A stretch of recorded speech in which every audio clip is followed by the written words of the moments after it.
Должничко робство, со овие зборови народниот правобранител ја опиша голготата на луѓето кои завршиле како жртви на процедурите и плаќаат казнена камата многу поголема од износот на главницата на долгот. Со иницијатива за законски измени, од оваа институција ќе се обидат да направат системски промени.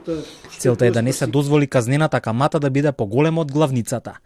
Ова го порача народниот правобранител Насер Зибери од говорница, посочувајќи примери кога за извесен долг луѓе плаќаат и двојно поголема казнена камата. Предлогот на народниот правобранител се однесува на член 268а од Законот за облигациони односи, каде е потребно да се додаде нов член 268б, кој вели: казнената камата престанува да тече кога сумата на висина втасаната и неисплатена камата ќе ја достигнува главницата.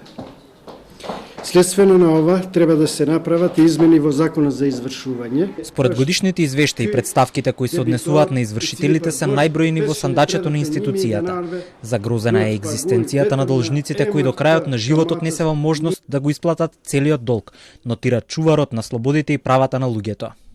Од причина што не е лимитиран и износот на казнената камата, граѓаните не успеваат да се ослободат од долгот, бидејќи нивните примања се лимитирани, а извршителите можат да повлечат пари во износ од 1/3 и во одредени случаи 1/5. 1/5, да речеме, од една пензија е толку мала што никогаш должникот не успева да го подмири долгот како резултат на постојано набивање на камата по основ на Законот за облигациони односи во делот на казнената камата.